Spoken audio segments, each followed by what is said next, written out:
All right, and we are live. So, greetings, Kooplings, and welcome to the PSVG flagship Nintendo podcast. That's right, the Nintendo Shack is back, ladies and gentlemen. I've given Jason Lacey the night off, but I've brought a couple heroes with me to talk about the news in the Nintendo world and some other things. So, first off, let's introduce Justin to the show. Welcome. Hey, how's it going? It's going well. Do you like that? Just Yeah, just throw me into it. I've never been on the Shack, so well, probably be my first and last appearance. I doubt that. From what I understand, you've been primarily playing Nintendo of Oh yeah, late. There you go. yes, that's very true. So we'll talk about that. We'll get into that in a minute. Also joining me, my brethren from the Cleveland Browns, Oh yes, Seth. What's up, man? not much. Just enjoying the. I was enjoying the bye week last week. Actually, there wasn't a loss, so You at least this week was we're against the Lions this week. So I was listening to Oh, I was maybe I should wear my hat. Go get your hat. I was listening to the radio in Cleveland, and they said that we did lose the bye week. They were the only team that lost the bye week after all the trade news and everything. They totally lost the bye week. Oh no, it's not a Browns cast. It's a Nintendo Shack cast. So let's not go down that road. We have some news to cover, and I want to jump into that first. Let's get that stuff out of the way. First and foremost, we had a Nintendo Direct this week, detailing all of the Xenoblade 2 love. Did you gentlemen happen to watch the 17-minute Direct? I did. Yep, I watched it in its entirety. Fantastic. All right, so what I don't want to do is I don't want to regurgitate what happened because Lord knows a billion other You could do YouTubers that. have already done that. They've already done that. They've done that and then some. I really just want to know, what did you think about it? Did you like it? Did you come away impressed? So I find these directs specifically for this game to be like really thick with information, and it's more than I'm used to. But besides the presentation itself, yes, the game looks great to me. I'm excited. It looks super deep, which I'm excited about. I'm excited to have a deep RPG on my Switch. So I don't know. Yeah, I thought it was. I was excited. Good. Seth, what did you think about the Xenoblade 2 Direct? Direct. So with Xenoblade, I vacillate between being interested in it and being completely overwhelmed by it. The entire game looks pretty overwhelming. And I watched the Direct again today, and there are just a ton. And I also watched some gameplay. Gameplay just came out today over on IGN and but a bunch of places. One of the maybe Nintendo Life had it, or there were a lot of gameplay things, and it looks a little bit overwhelming to me. But I like the setting, and it reminds me the combat reminds me of Star Ocean game that came out last year. That was bad. The Star Ocean game was really bad. It was just an empty world, and it was not a good game. And That was bad. The Star Ocean game was really okay.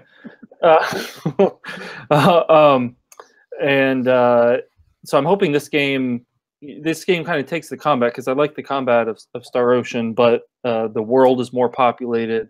Looks like there's more to do. I'm just a little worried about it being kind of overwhelming. Yeah, I think that's that's as Jason does. How to respond back to that?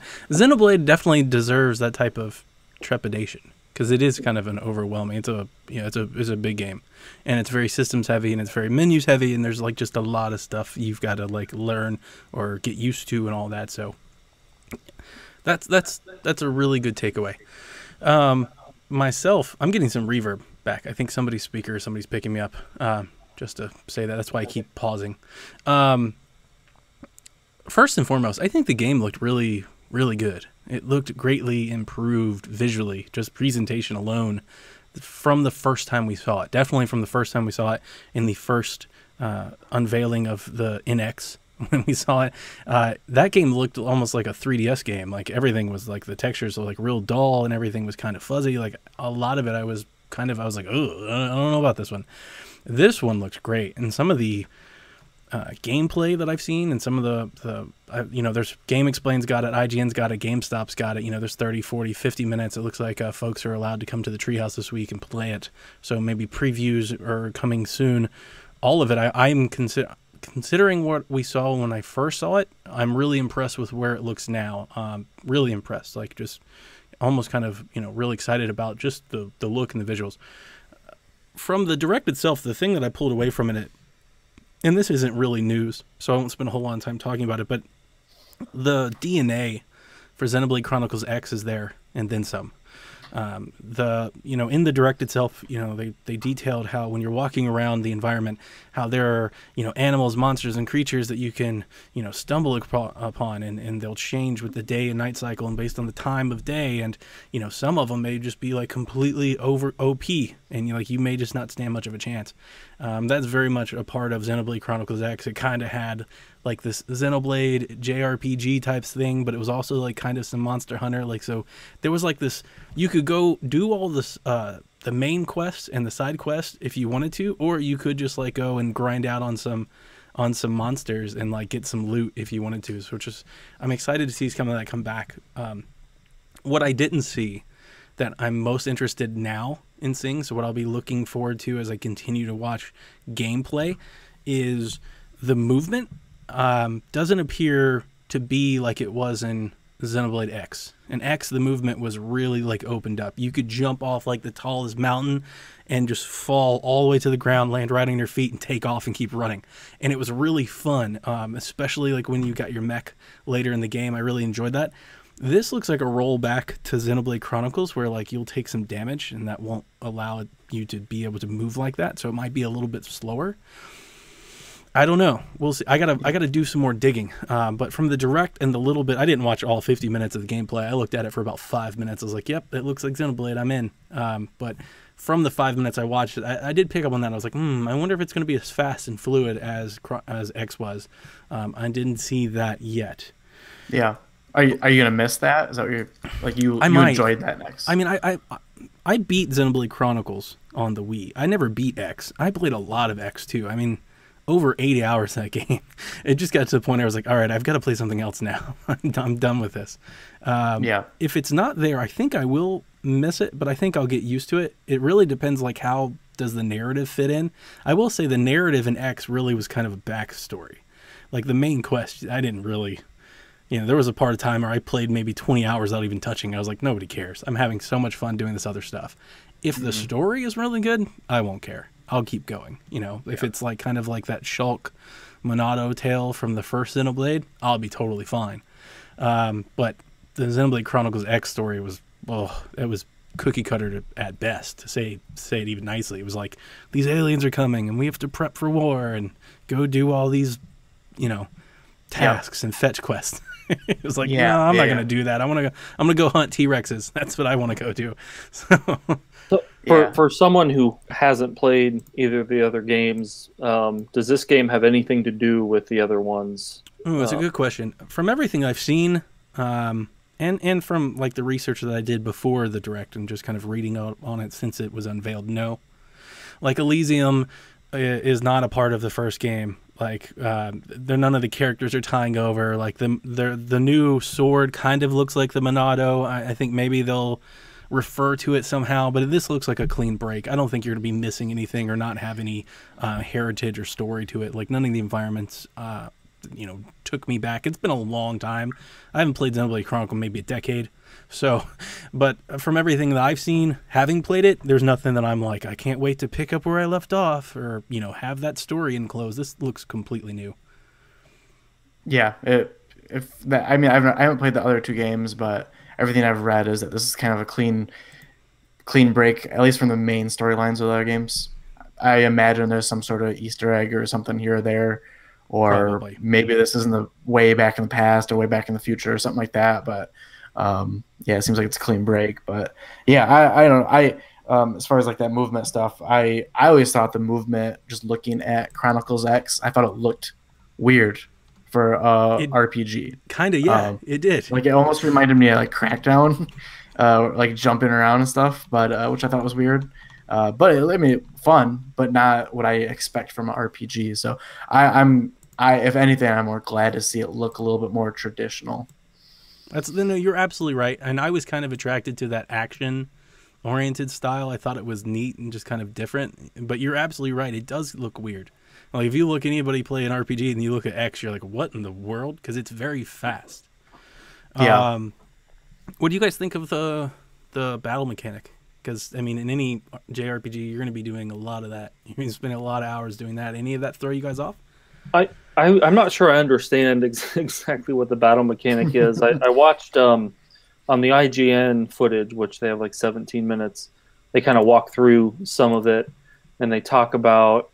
So in the bottom left-hand corner, you have your blades, and then in the bottom right-hand corner, you have some sort of special like abilities that charge up over time. And then in the top right-hand corner, there are like special combo things. I have no clue how you play this game. Yeah. I just don't have any. I don't have any idea how I'm gonna interact with it.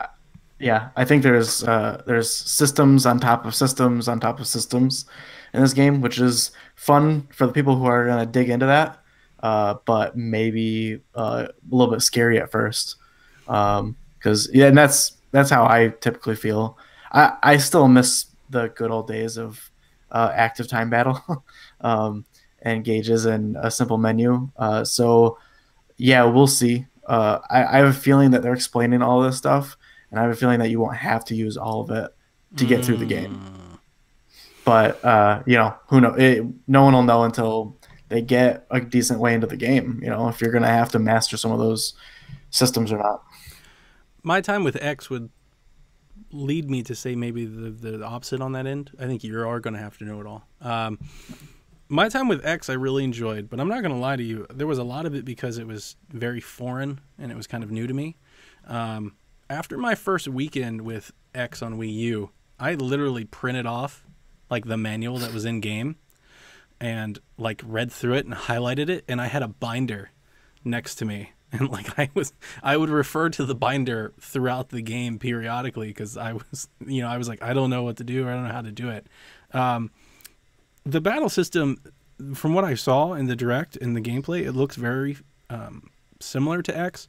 Your blades are basically your party members. Like they're calling them like weapons. They're basically other party members you have, and you'll be able to swap them out as you get new ones and whatnot. So it's your party. You'll be able to command them to do things, defend, attack weak spots, that type of stuff. You'll do that in real time, as well as you'll be able to assign your own attack, and then you can make your attack more powerful, like if you do like the combo buttons in time. So there's like some action to it. You're not just like pressing a button, sitting there and watching all of the animations go. And you can like move around at the same time while all of that's going on. And then you can combo up with your party members to pull off even better attacks. It's very involved. I want to immediately say like honestly like a rhythm game, but like obviously there's no rhythm to it, but like when you get going, you will like have a rhythm to it, or at least I did when I played X. Like you'd get into a rhythm of how you want to play, and you would kind of do that, and it's all like, I don't know, like muscle memory when it comes to timing. You'd start moving around, start issuing orders, and start doing all that stuff kind of in flow of the battle. I really enjoyed it. I know it was really, really hard for my son to pick up, and I'm pretty sure it'll be really, really hard for a lot of... I don't think this is a game for everybody, and I don't think they're doing a really good job of making it seem like it is for anybody else. But before we move on from this topic, I did want to ask you guys if there's anything else that you want to say about it, like, dislike, and if you're planning on... Are you planning on getting it? Game's coming out soon, 2.5 weeks? Yeah, it comes December 1st. I will say when... they had everything that's been shown before this. I thought it looked cool, but I wasn't really on board with it. This is the first time that I really thought about being interested in it. And I don't really know what it is. I think just really seeing more of it. And then other parts of the direct that I thought were neat was the Zelda quest in Breath of the Wild that they added. which I haven't fired that up yet, but that might get me earlier today.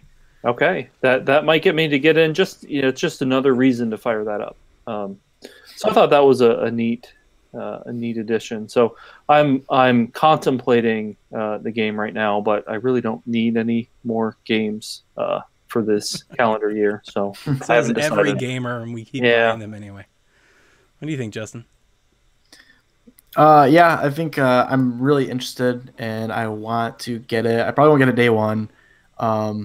I like everyone else. I already have enough games to play for a while, so. But I think probably early January. I mean, I'll probably try to pick it. I'll probably pick it up physical because honestly, it's gonna be one of those games where I put in like 4 hours and I either love it or I hate it. So I'm either gonna try to trade it back in and get some of my money back, or I'm gonna keep it and play it nonstop. There you go, Seth. You could just wait out Justin and buy it off him on the cheap. There you go. So yeah, we'll see. I think it comes down to those, the systems, the battle systems, if I enjoy those at all. And I like my RPGs to have a decent story. So, or at least a story I can get into. Sure. So yeah, we'll see if either of those have it. And I probably won't even really I'll look at the reviews, but it'll be a game that I want to put my own hands on and make that decision for myself. Yeah, definitely. That quest is pretty fun, by the way, to get Rex's armor. You got to go to different places and watch some stars fall and go collect it. It's a little collectathon. I will tell you, just booting the game up again, I was like, oh, I want to replay all of this. All right, like right now, it's just, I haven't booted up Breath of the Wild in months, and it's just seeing it hit the screen again. And I was about 10 feet away from the room, and all the lights were off in my basement. I looked at the TV, and it looked so bright and vibrant. I was like, it's such a great game. But back to Xenoblade Chronicles 2. I was feeling, Caroline and I in the Discord this week were talking about, I was feeling like the squeeze on Xenoblade, and I think it's probably a good idea you wait on it a bit, because like you said, there's just so much to play, and there's so many games that I want to play in the next 2 or 3 weeks. But I'm not going to lie to you, having watched the Direct, I kind of got like a whole new reinvigoration for wanting to go and explore like this great expanse and do that. So I'm kind of putting this one right back up near the top of my list. I will be keeping my pre-order for day one, and when I get it, everything else will go on the shelf. I don't know how long I'll stay invested into it, or, like before I start bouncing back around. It's just kind of the way I play games. I kind of hop from game to game to game, but I have a history with the series, and I'm really excited to see where it's going. The kind of the story narrative that they did kind of portray in the short little 2 minutes that they showed in the Direct was intriguing. My only concern that I have with the game right now, I think, is the UI. I think on a nice TV, it'll be fine. But there's like overlays in every corner of that game, like in all corners and then along the bottom. And I'm trying to think about like what that looks like in a portable. I hope they have like a portable build, because when you come down to a 7-inch screen, man, you're going to be looking at like a box that's just like so much smaller than the screen, because there's just going to be menus and buttons and stuff all around it. So they did, I don't remember if it was in the Direct or in some of the gameplay, but they talk about hiding some of those, and my guess, maybe you're going to want to at least start on the big screen and get used to what you're doing and know what your controls are, and then when you transition to the small screen, you won't need those on the screen, so you can hide them and see what you're doing, and then you just already know where all of your abilities are and whatnot. Sure. And if the visuals take a big hit on going down to the portable, that also might mean that I play it more. And quite frankly, this fall, I've played my Switch docked more than undocked lately. I've just been busy. I've honestly been too busy to play portably, so I kind of play when I'm at home. I played Fire Emblem 80% just straight, docked the TV. And speaking of, Fire Emblem is getting an update. That was our next news story. Either one of you playing Fire Emblem Warriors? Nope. I am not. It's not my style. That's okay. So I'll run through it and tell you why I'm excited. Fire Emblem Warriors is getting an update. It's coming out this month, and it's next week actually. And you're getting a new history map for Rowan and Leona. Those are the new characters. New costumes for both of them. New armors.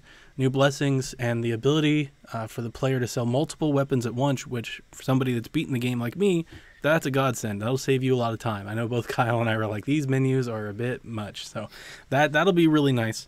I would love a button just to sell all non-equipped items. That'd be fantastic. This is in addition to the DLC, so like you don't have to buy the DLC to get this update. But the DLC rolls out January, February, and March, I think. And for each one of those that come out, you get 3 new characters, 3 new maps, 3 new armor sets for every one. So just like Hyrule Warriors, it's getting a lot of content, and I just wanted to bring it up on the podcast. I really, really enjoyed that game. I hope you guys get around to it sometime, maybe if you get it cheap or whatnot. As a Fire Emblem fan, I really, really liked it. I don't know. Yeah.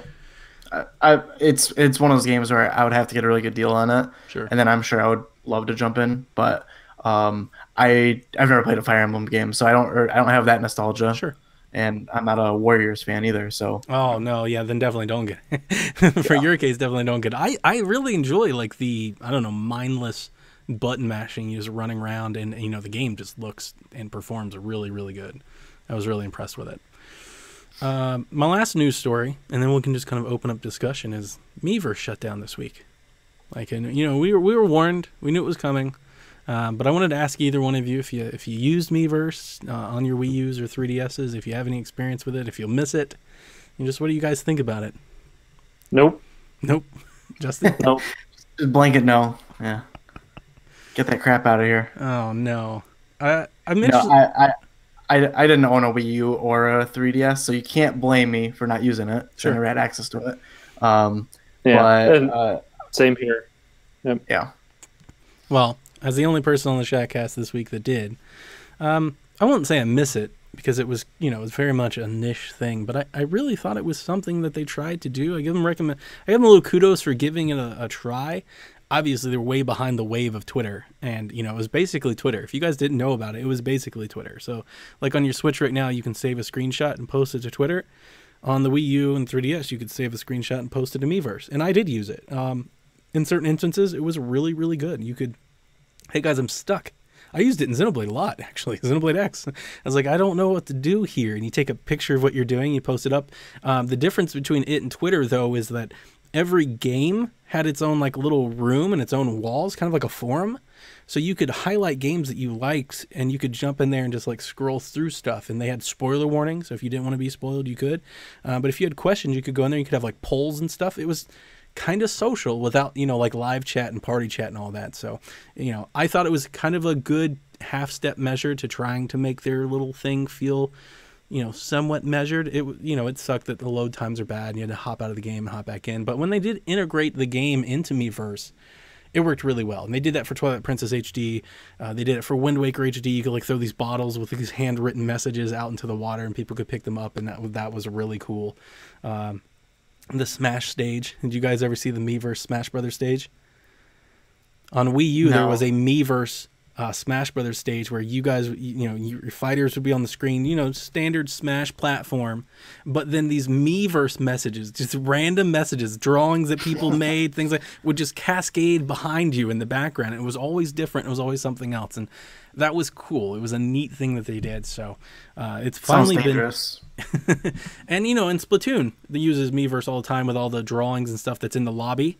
Seth, you've seen those. You walk around the lobby, like all that's Miiverse. That all comes from there. Like that's where it all began. So there's a little legacy there that they're going to keep going. But you know, that's one thing. It came and gone. So gentlemen, we got through the news. It's 25 minutes. We have 35 minutes more to go. Before I get into any of like our questions or topics, like I really just wanted to get back into what you guys have been playing on your Nintendo stuffs, your Nintendo Switches, and specifically Justin. It really seems like the Switch has won you over this year. Like this is the year Justin has moved away from other stuff to the Switch. From all I hear, all you play lately is the Switch. Is that correct? Yeah, it seems like every week when I think about it, I've only been playing my Switch. Wow. And it's because I play in handheld mode. Sure. There's nothing I like more than just chilling on the couch and playing on my Switch. I can watch Stranger Things with my wife and play Mario at the same time. Like how you can't get enough entertainment in my face at one time. It's awesome. So yeah, I that's just it. It looks great too. It wasn't. I had a Vita, and I did that with my Vita sometimes, but not all the time. And I think it's because the games weren't there. The games that I want to play aren't there. Sure. There's no Mario or Zelda quality games. I was going to Or ask, not a speaking ton of of- the games, what are you playing that's got you so enamored? Mario, you know. Odyssey. Well, lately it's been Mario. The yep. Skyward Sword of Mario games, as I called it earlier today. Yeah. Yeah. Well, we've heard some other people's opinions, but as far as for me, the Mario Odyssey is I think it's a perfect game. Wow. In my opinion, my interpretation of a perfect game, when I'm playing that game, I'm having fun nonstop, and that's just it. Even when I'm frustrated, I keep playing and I keep searching for those moons. You know, I've been trying. I haven't really been using guides or anything for the moons. I've been just searching them all by myself, and I'm enjoying every second of it. So that to me is a perfect game. I've played other. It's not the best visuals. It's not the best. There's no story. I mean, it's not the best story. The I won't narrative say there is no story. Yeah. Yeah. But I love games with story, but this game just kept me happy the whole time I'm playing it, and I'm still playing it. I will be playing it for months probably. Have you? I think it's Are you through the story? no, because I'm probably I think halfway through, Okay. Wow. and now I'm going back and getting So some moons and other so kingdoms. you should. I mean, you should play it however you want to play it. Foremost, but once you beat the story, the whole thing just kind of opens up, and then you'll go back and search for those moons anyway. At that point, Yeah. Mhm. like honestly, and I loved the entire base game, but then once it opens up at the end of the game, you're really just you're going through all the other kingdoms, searching for more moons, even more open up with more challenges and things going on. And it really is a time that really added value to the game. So really, I don't concentrate as much. I mean, play however makes you happy. Yeah. But those moons will be there after you beat the final boss. Yeah. No, I think I probably will try to get back through the story, but and I have noticed like after you actually beat a kingdom, if you go back to it later on or later, seems like a few things change here and there that maybe make it easier to find the moon. So yeah, maybe I'll just get through that story. And from what I've heard, I've been really trying to stay away from like spoilery stuff. Yeah. But from what I've heard, there's some pretty cool stuff to unlock after the game. Do you know which kingdom you're on?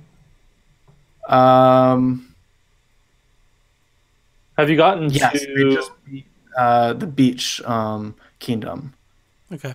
the beach kingdom? Okay, Yep. so you're pretty far. Yeah, you're not that far almost- away from the end as you think you got are. maybe Okay. two or three more. Yeah, that's what I kind of figured. I felt like So I had you've a few been more kingdoms. through the New Donk City. Yes, yeah, definitely. Which it was my favorite kingdom so far, just because it's so crazy. But Yeah, that probably has my favorite moment of the game. I was going to Yeah. jump in and say that too. I know Caroline said that there was a lot more coming. Having beaten the story, I myself rolled credits on that this past weekend. That New Donk City mayor's quest that you're referring to that's my favorite. Like that's the highlight of the entire game for me. That was the one wow moment for me. I really enjoyed that one. yeah, Now the other the first time that I knew that I really enjoyed the game, it starts fine. It's tutorial, but when you come up upon the sleeping T-Rex, Mm-hmm. and you've already by that point tossed your hat on a few things, and you've seen that in the E3 footage. But when you're actually controlling the T-Rex and tearing through everything, that was a lot of fun, and that just was a precursor to the rest of the game for me. But I'd say that the T-Rex moment, and then the moment in New Donk City, and then even after you beat the game, the place that you wake up after you beat the game was pretty cool too. He's been beating around this for like 2 weeks, and like in the Discord and now in the chat. No, No, I get it. It's a big spoiler. You don't want to ruin it for folks. I get it. Yeah. I will say, just to update our listeners, having rolled credits on it and listening to everything, my opinion really hasn't changed. I really like the game. I think it's a great game. I think it's a must play for a Switch owner. I don't think it's a perfect game. I don't think it's a transcendent game. I don't think it's a special game. And so Donnie, you've said that you like the game and that it's you said last time that it was an 85. I come a little higher than that now. Okay, but anyway, so 85, 90, that's a good to great to really good, super awesome game. What do you actually like about it? Well, it obviously it's really fun. It does a little quirky things. It gets really weird at the end, Justin. I mean, it gets at the end. I'm not even sure if I like it or not. I'm like, this is. I did not weird. care for the end. Okay, Caro last week when she was saying the end is mind blowing. Yeah. No. Yeah, I kind of did the same. I was like, this is. I don't know about all this. Yeah, that sounds awesome to me. When you say it gets weird, that means there's I'm J-pop going to involved. probably like it. Just to let you know, What? there's J-pop involved. Yeah. Then yes, I'm totally on board. Yeah. No, I mean, I there are certain things like some of the moons to find and some of the levels are witty, and I felt rewarded when I found them. Other ones are just like throwaways and they're giveaways and they're right in your face. Some of the environments I really, really enjoyed, like the Cap World, the darker world at the end. I don't want to ruin it for Justin. I thought that was really cool. The world before the very end I thought was really cool. But then there are other ones that are like throwaways. There are other ones that I was just like, well, I don't really, they're just kind of like there. They're on the way. Some of them I felt like New Donk City. Like that was a cool environment to hop around in. I thought it was going to be bigger. I mean, I'm happy. I can easily realize that it's a good game, right? Like, it's a Mario game, for one. It does Mario things. Like, that typically means it's a really good game. When you compare it to other games, it stands out. It's better than most games.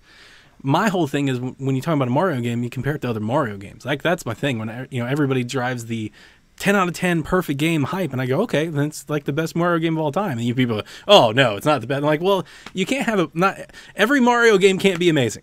So like, which ones are better than the other ones? And that's kind of where I start to splinter and peel away. Like, I mean, I obviously it's a hindsight take to say this, but I felt at the time like 64 was bigger. Like, right when I played 64, I was like, this game is huge. I don't feel like Odyssey's huge, but at the time of playing 64, how old were you? 12. And you had never played Fallout 3. Sure. No, you're you right. Had never played Grand Theft Auto 5, Red Dead Redemption. Right, but when you launch this game right alongside Zelda Breath of the Wild. Yeah, but they're different games. Anyway, same company, exact same company. I just wanted.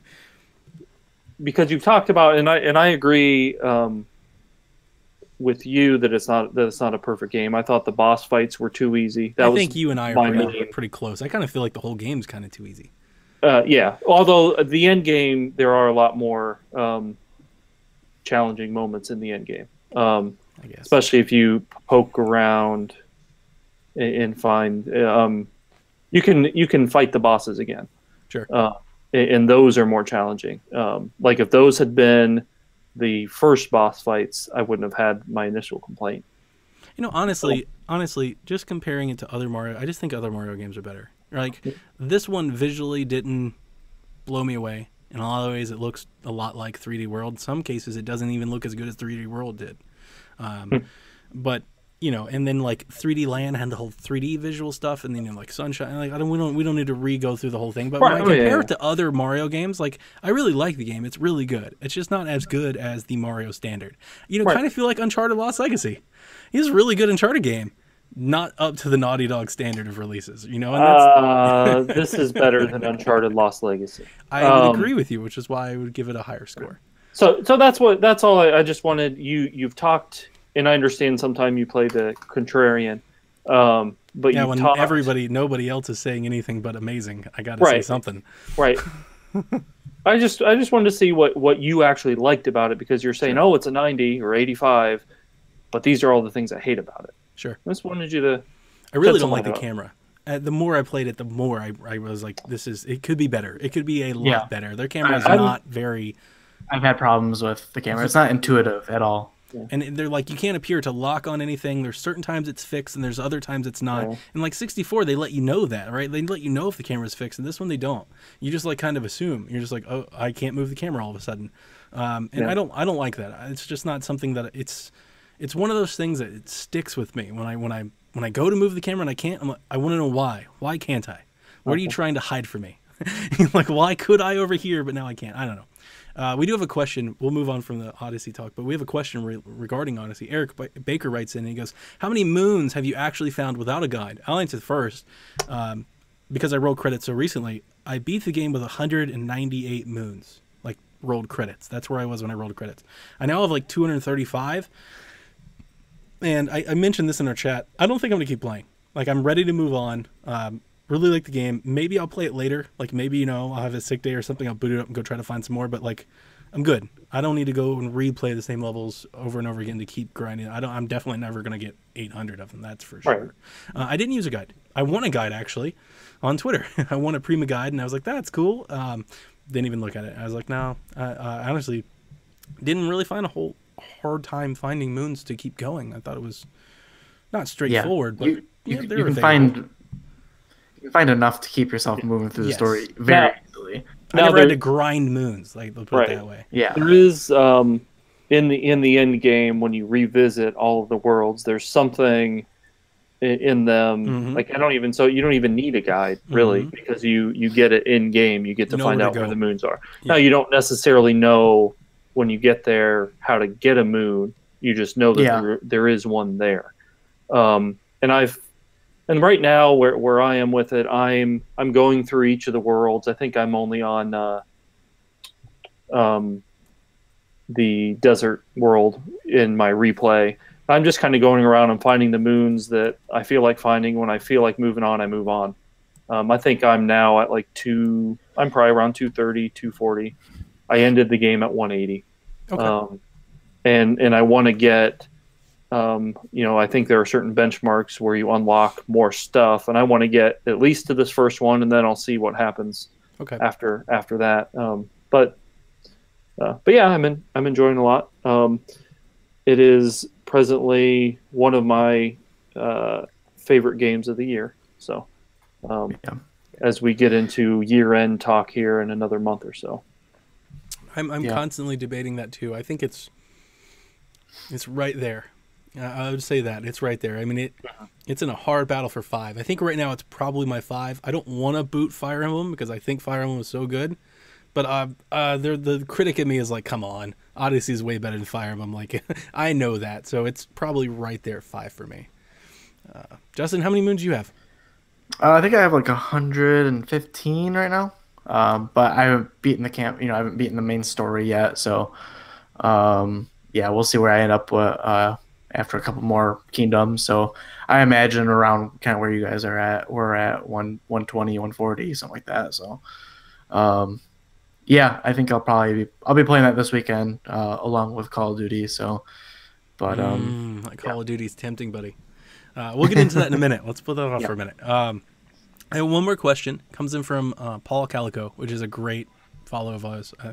Love Paul. He always writes in with some of the best questions. So he's got one question. We'll get out of the way.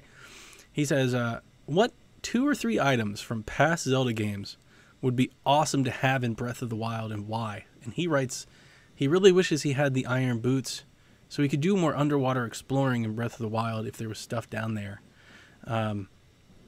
I think that's the perfect one, actually. That would be my guess. It was actually one of the things I wish we had when I was playing the game. There's so much ocean and lakes and Skull Lake and all that I would love to like walk on the bottom of. Like, I wish there was a Zora tunic or something I could go and just walk around the bottom of the oceans. But there's nothing, unless it's like metallic for you to lift out of there with your magnet. There's nothing down there. So there's nothing being down there. It's not a big deal. But if they were to, let's say, DLC comes out, now you can walk on the bottom of the water because we put stuff down there. That would be really cool. I would get way into that. So I think that's a really good one. I'm not sure how much you guys have history with the Zelda franchise. I don't. I beat my first Zelda game this year, Link to the Past, Mhm. and then Breath of the Wild. I have played Ocarina. I've played the original one, Okay. back when I was 5 years old. And I've played 2, the side-scrolling one. Is that right? Yep. I've played them, but I don't know enough about them to Okay. know any items. Justin, So- do you got one? Unfortunately, I'm in the same boat. Okay. Breath of the Wild was my very first Zelda game. So Well, then I got one more for you, Paul. I'll reach out there, and that would be the Bomb Chew. The Bomb Chew from Ocarina of Time would be really cool to have in Breath of the Wild. The Bomb Chew was a bomb, right? So just and not like an energy bomb like in Breath of the Wild, like an actual bomb that blew up with fire.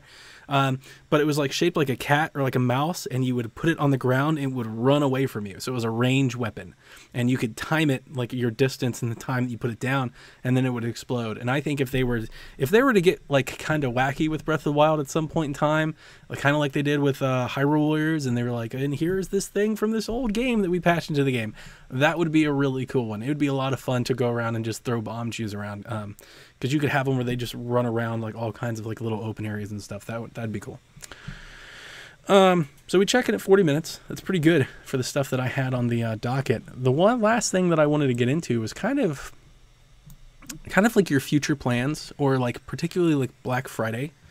You mentioned Call of Duty, and there's a lot of games coming up. Are there any like Switch or 3DS games that are on your radar, on your horizon? I mean, today, for example, today was such a huge day on the Nintendo eShop. I've been writing these articles for PSVG for 2 years, and I gotta say, I don't think I can remember a day where this many profile releases happened at the same time. Now, that's a little misleading because most of these come out next Tuesday, the 14th, actually. But like Doom and LA Noire and Rocket League and Snipper Clips and Batman Telltale and Lego Marvel, Uno and It'll Do, all of those coming out on Switch in the next 7 days. Also, Hulu. Like, the Switch gets its first streaming app in this complete, stealth drop, thrown at the bottom of the announcement. And who would have figured it would have been Hulu and not Netflix? One of our predictions in the first Shaq episode, I told Jason, I was like, I'm telling you, Netflix will be on Switch by Christmas, and feeling pretty good about that now, considering Hulu just hit before Thanksgiving. So, is there anything you guys are hunting? I guess I'll start. No. There's some digital releases that want to play. Golf Story is definitely one. Mm-hmm. That's probably the biggest one on the list. It just got a patch, so all of those issues, a lot of those issues that a lot of people have bugs should be fixed. So now would be a really good time to jump in if you haven't already. Okay. That's definitely a big one. And then I guess some of the AAA stuff that's coming, I wasn't excited when it was announced, like the Bethesda stuff. But like I did play Doom on PS4 and I liked it, but I didn't play it for very long. I feel like if I bought it on my Switch, I would play through the entire thing because it'd be portable. So I might get that if I can snag a good deal. I would definitely love to jump into this, something like that. I mean, that's probably the biggest thing. There's a few other smaller indies that I want to get into. Oxenfree, I've never played that. It's a good one. And it's a good one. Like it's like these old indie games that they've come on Xbox and PlayStation, but I just never got around to playing them. And I know, because I play my Switch way more than any other console, I know that I would actually complete those games if I bought them on my Switch. So I think stuff like that. Fantastic. Before, I'm going to interrupt you, Seth, because I completely forgot to mention this. We had another question, which is kind of why I put this topic in here, and I forgot to actually say the question.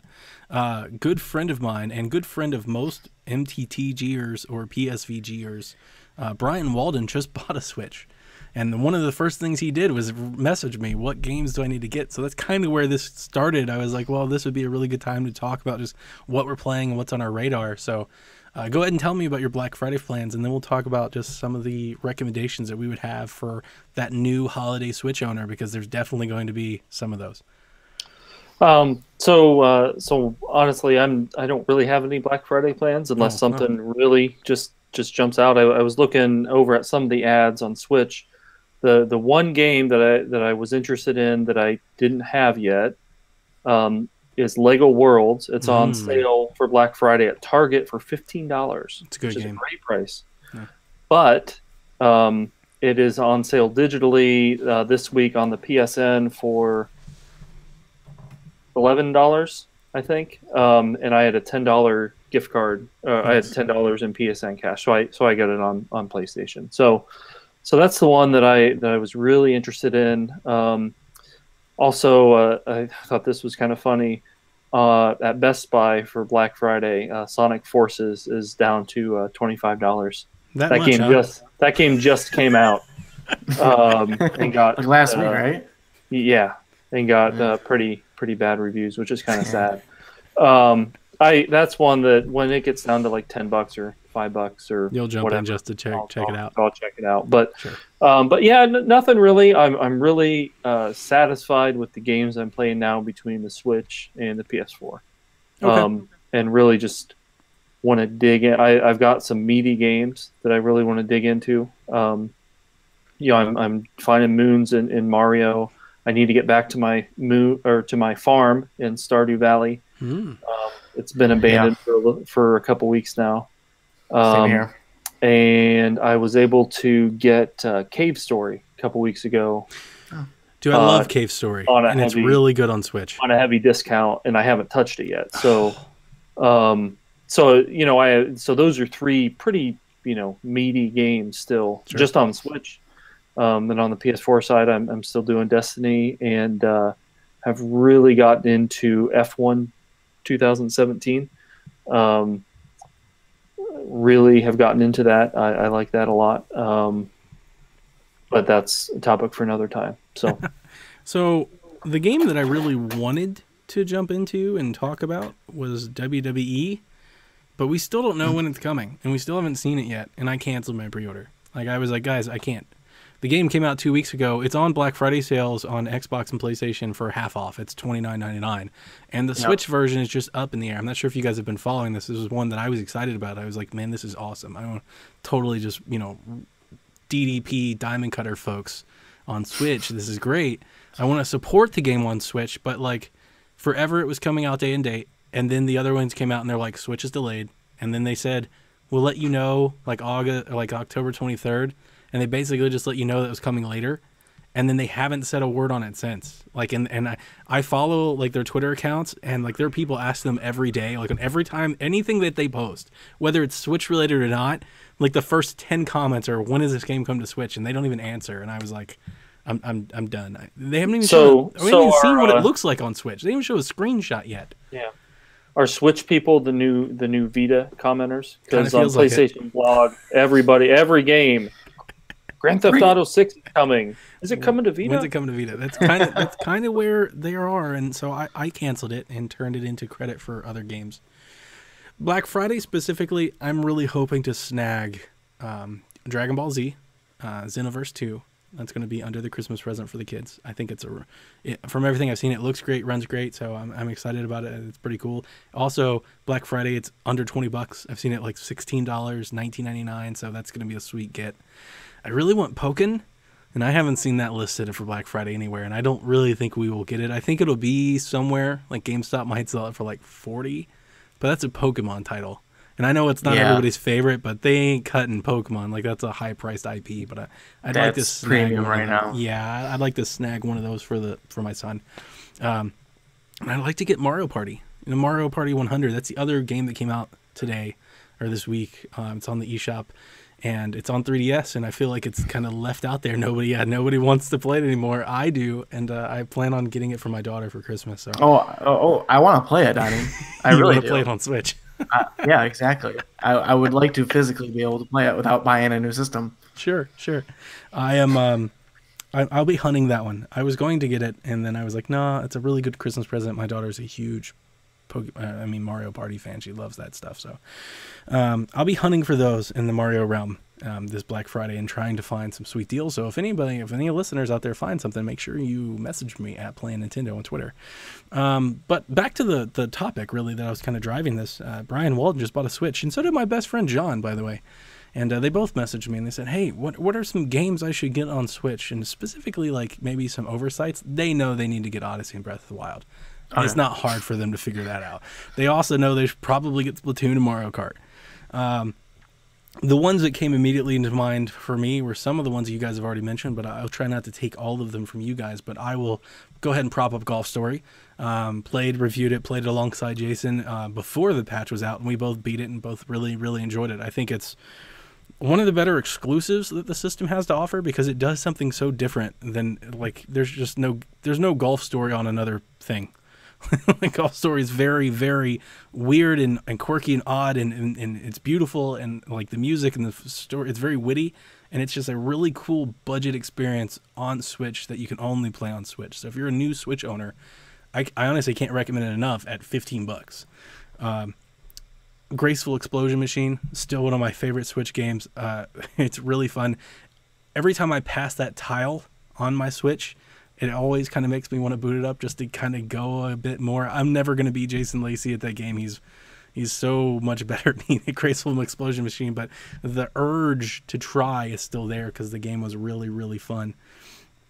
And then I had another one I completely forgot, so I'll turn it over to Seth, and then hopefully I'll come back to it.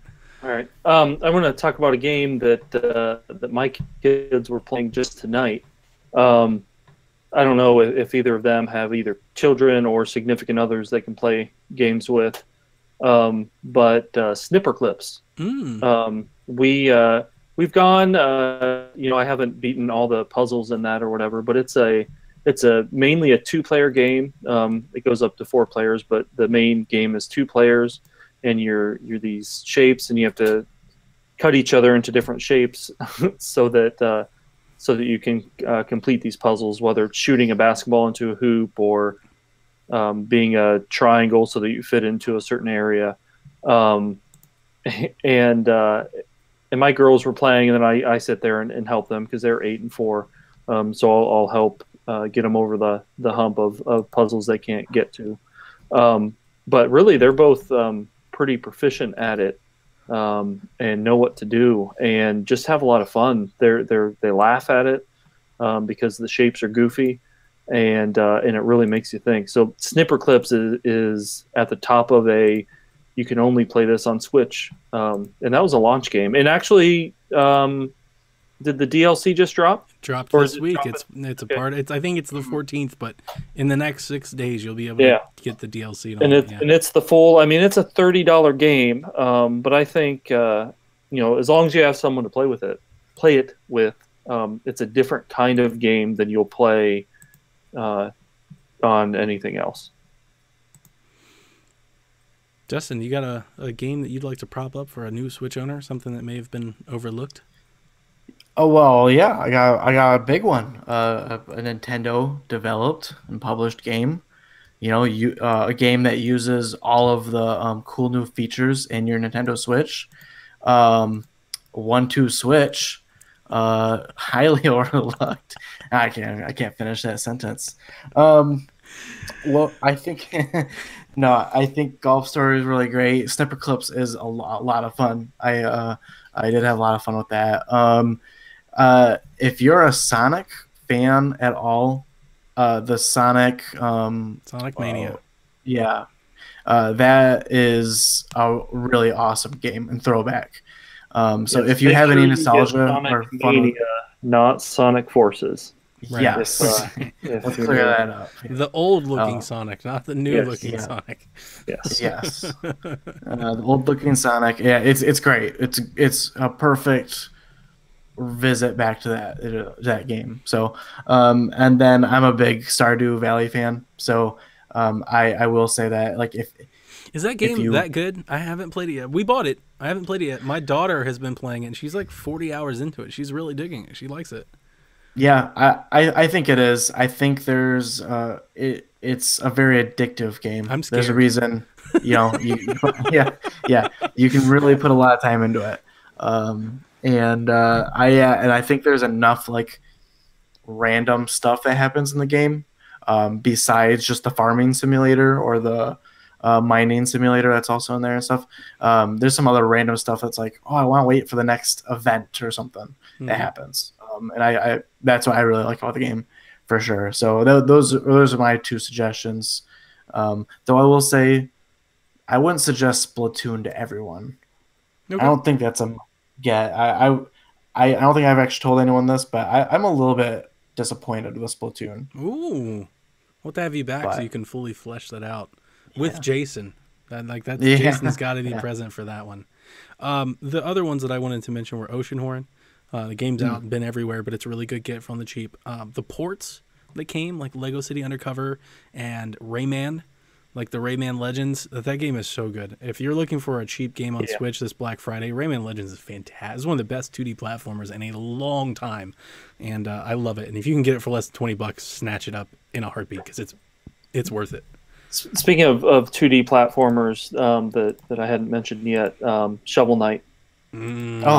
It's honestly, it's in my top 5 games of the generation, of however loosely defined we're looking at it this generation.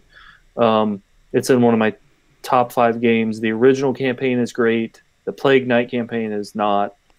The Spectre Knight that came out this year is awesome. Plague Knight, yeah. And then next year there's going to be another one, King Knight.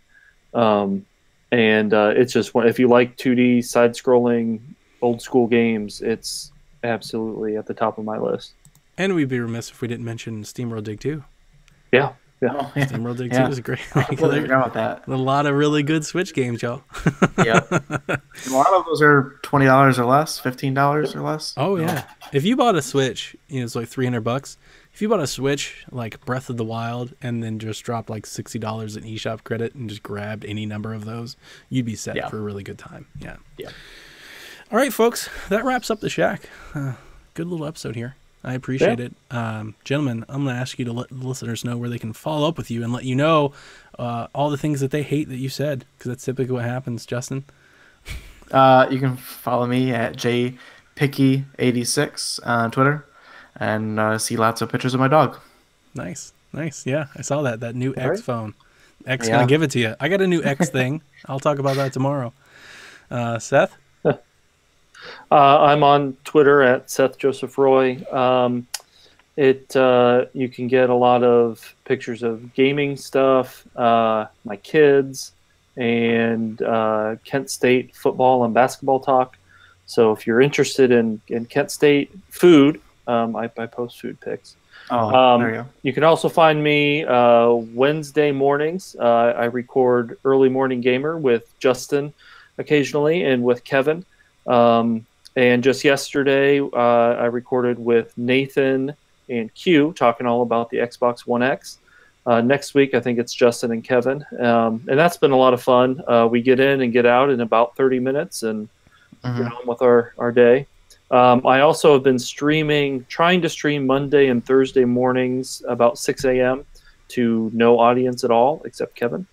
But I've started an F1 2017 career mode, and again I'll get to this on a later podcast. But the career mode in that game might be my favorite single player sports career mode I've ever played. Wow, it's high praise. It's good stuff. Yeah. So that's where I'll drop that. And as a follower of Seth's, I can attest that his wife and kids are way prettier than he is. So don't take a look at his webcam and go, no, I'm not doing that. You can find me on Twitter at Playin Nintendo. That's Play in Nintendo. Playing, not no G. Play in Nintendo. And you can follow all of us at PSVG. And definitely subscribe. You should already, I always say that. Definitely subscribe to the podcast you're already listening to. It's a weird thing to say, isn't it? Tell somebody else to subscribe to the podcast you're listening to, or leave us a review, or just invite somebody. Like, just tweet, hey, check out. And we had somebody say this week, he was like, I stopped listening to IGN because I'm getting all of the stuff I need from Dayspace and PSVG.